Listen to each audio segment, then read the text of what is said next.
आइए जानते हैं आज के प्रमुख अंतर्राष्ट्रीय खबरों को, लेकिन उससे पहले एक नजर हेडलाइंस पर। विभाजन की वो दर्दनाक यादें, पीएम मोदी ने ऐसा क्या लिखा जो दिल को छू गया। राहुल गांधी से संदीप दीक्षित ने ऐसा क्या कहा जो बीजेपी हो गई नाराज। नालसर पर दीपके की अल्टीमेटम पर मनन कुमार मिश्रा बोले। भारत के 21% मुस्लिम पाकिस्तान को करते हैं पसंद। ईरान जंग का असर, सैनिकों की परेशानी के चलते अमेरिका बदल रहा एयरक्राफ्ट कैरियर। अब ट्रंप ने इन चीजों पर ठोका 100% टैक्स। चीन को ट्रंप टैरिफ से बचाने के लिए मदद कर रहे भारत समेत 40 देश। सोना खरीदने का बढ़िया मौका, एक दिन में 2800 रुपए हुआ सस्ता। वह बहुत बड़े सुपरस्टार है, जीरो और केजीएफ के बॉक्स ऑफिस क्लैश पर बोले यश। और कुछ तो जरूर होगा, क्या गोल खिलाएगी गोल की पीच, बदला नजर आ रहा है मिजाज। भारत में आज 14 अगस्त को विभाजन विभीषिका स्मृति दिवस मनाया जा रहा है। भारत में देश उन सभी लोगों को श्रद्धांजलि दे रहा है जिन्होंने 1947 के विभाजन के दौरान अपनी जान गंवाई और अकल्पनीय पीड़ा सही। साल 1947 में भारत की आजादी के वक्त देश के बड़े हिस्से ने बंटवारे का दर्द झेला था। करोड़ों लोग बंटवारे की लाइन खींचने के बाद पंजाब और बंगाल के विभाजित हुए हिस्से में अपना सब कुछ छोड़कर आजाद भारत आए थे। पीएम मोदी ने उन लोगों के जज्बे को सैल्यूट किया है।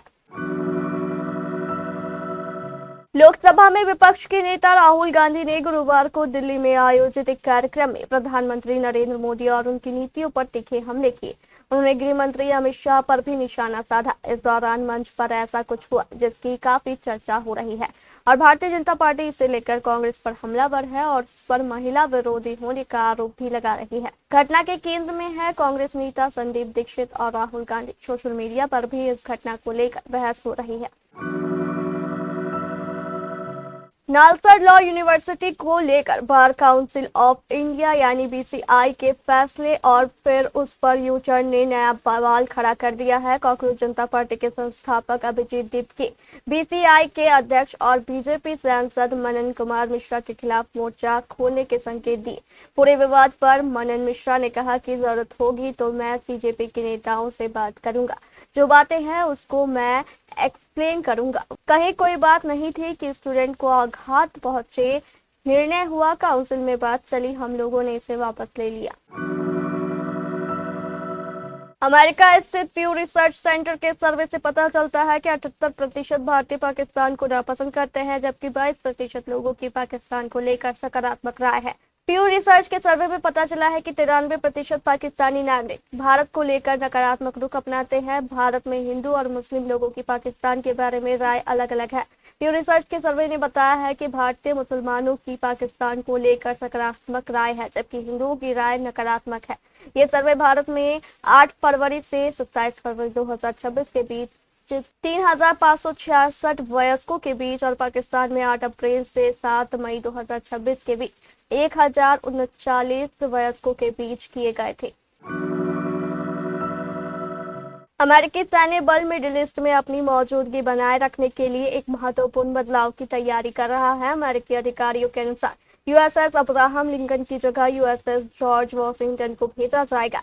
यह बदलाव नियमित तैनाती का हिस्सा है, लेकिन इसके पीछे ईरान युद्ध से जुड़े बढ़ते तनाव और लिंकन पर तैनात सैनिकों की थकान दोनों प्रमुख कारण है। लिंकन पहले ही 250 दिनों से ज्यादा समय से समुद्र में है। इसकी तैनाती 9वें महीने में पहुंच चुकी है। इस लंबे मिशन जहाज पर रहने की स्थितियों को लेकर कई चिंताएं पैदा कर दी है। मिडिल ईस्ट क्षेत्र में अमेरिकी नौसेना की उपस्थिति लंबे समय से रणनीतिक महत्व रखती है।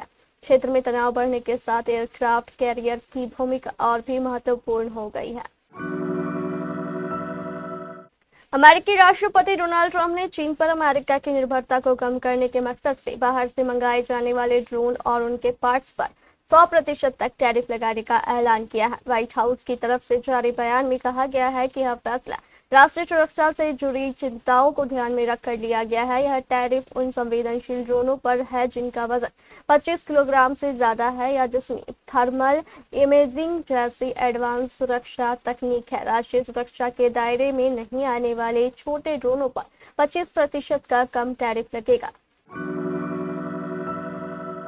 भारत और अमेरिका के संबंधों में उतार चढ़ाव जारी है। अब अमेरिका ने दावा करते हुए कहा कि भारत समेत 40 से ज्यादा देश चीन के कथित शैडो ट्रांसशिपमेंट नेटवर्क का हिस्सा है, जो उसको ट्रंप के टैरिफ से बचाने में मदद कर रहे हैं। अमेरिका का कहना है कि इस नेटवर्क के जरिए चीन अमेरिकी भारी शुल्क से बचने के लिए दूसरे देशों के रास्ते अपने सामान को अमेरिकी बाजार तक पहुंचा रहा है।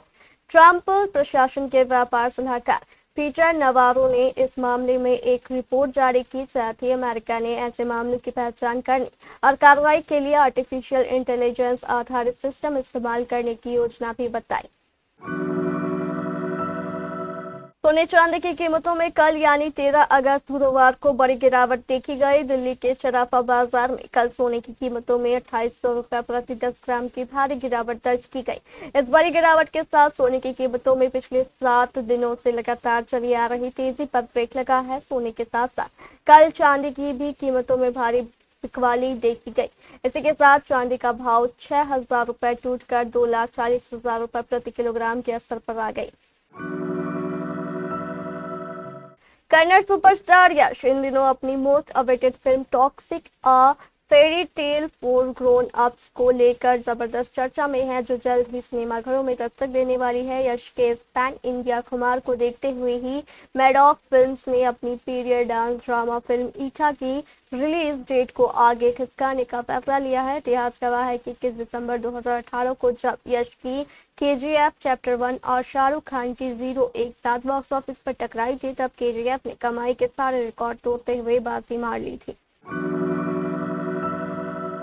भारतीय क्रिकेट टीम इस समय श्रीलंका के दौरे पर है, जहां 2 मैचों की टेस्ट सीरीज खेलेगी।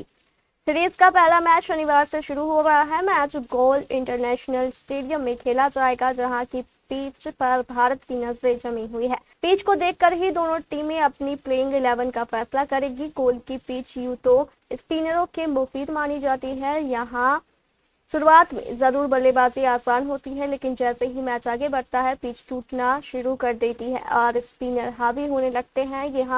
ये यहाँ की पिच का अंदाज है।